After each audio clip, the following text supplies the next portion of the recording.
कहाँ है Sam Pitroda ji? Who was critical in this step? The third step is technology, the bedrock of which was set up by the Congress party. So we did this, huge steps, and every single one of them, look at every action that the Congress party takes and has ever taken, from independence, from before independence, and tell me one step that is not about giving people power. Tell me one step, whether it is the bank nationalization, whether it is telecom revolution, whether it's the rights paradigm, whether it is the fight against the British. Tell me one step we have taken that is not to help the people of this country and not to give them power. Tell me one. I want to hear it. I don't hear it. What the Congress party has enabled over the last 10 years is an unmatched transfer of power to the people of this country. Now let me tell you something else. The answer to every single problem this country has, every single problem this country has, is to push this democratization further, to make this democratization reach further and further into the heart of our country. That is where the answer lies. There are MPs here among us, and I can see the faces. Some of them young, some of them not so young. There are MLAs here. All of you are young at heart. So I'm not, some are young in age and some are young in heart. There are MPs and MLAs here among us. Your job is lawmaking. You're lawmakers. You make the laws of this country. It's a great responsibility, a huge responsibility.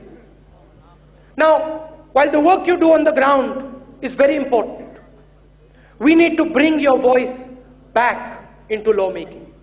Today, the MP and MLA's voice is not there in lawmaking. Today, laws are being made by the media. Laws are being made by judges.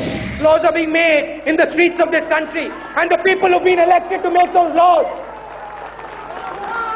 are being sidelined. We have to bring you back in. We have to bring you back into lawmaking in Parliament. We have to bring you back into lawmaking in the legislative assemblies. And we have to bring the Pradhan back into helping the village move forward. It is you, do not forget this. And I am speaking here to the MPs, the MLAs and the Pradhans. It is you who truly represent the people of India. You have been elected by the people of India. And I want to ask you a question. What power do you have in today's system?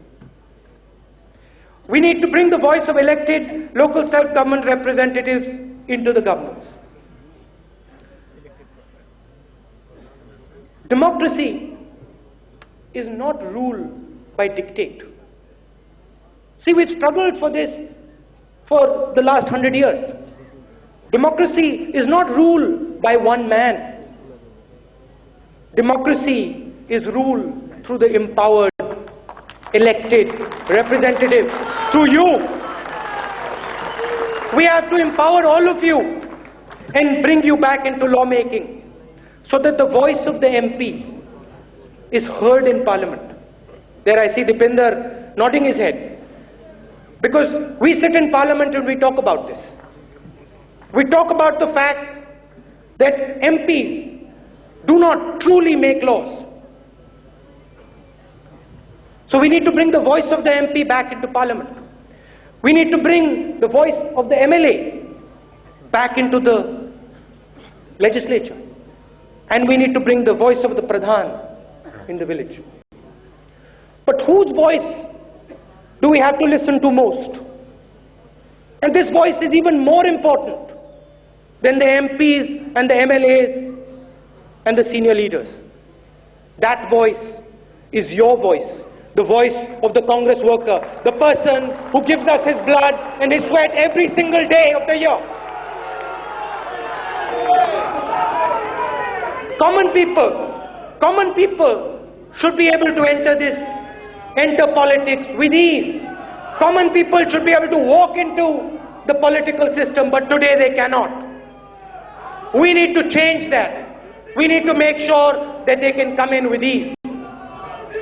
Today we live in a world where packaging and selling politics seems to replace the essence of real issues and real people. But let's be honest with each other. This is not just another turn in the history of India. This is not just another election to be fought and won or lost. This is a turning point in our nation's journey. Nobody is in the mood to accept less than their full and complete right. No one is willing to compromise anymore.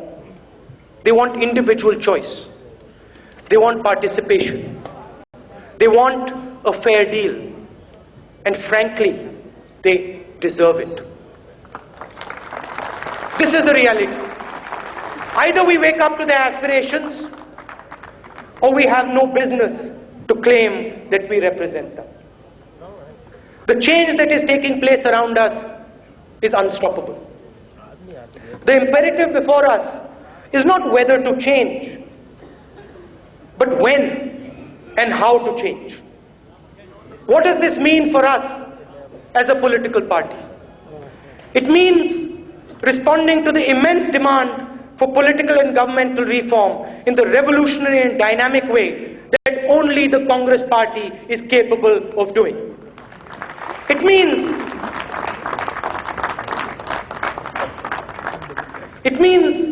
that unlike others, we do not respond by complaining about all that is wrong without articulating clearly what is going to be done about it.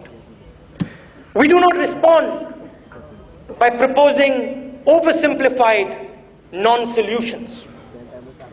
We do not respond by subverting democratic institutions and blocking parliament sessions year after year, day after day.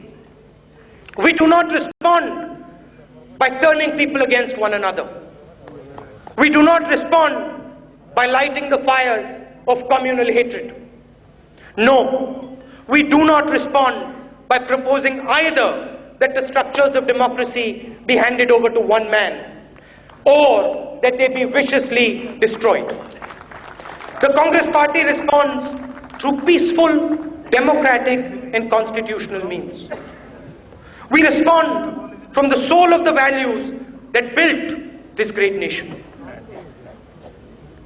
It is interesting to see that the response of the opposition to all this democracy is to go in the exact opposite direction. India and the Congress party are going there, and the opposition is going there.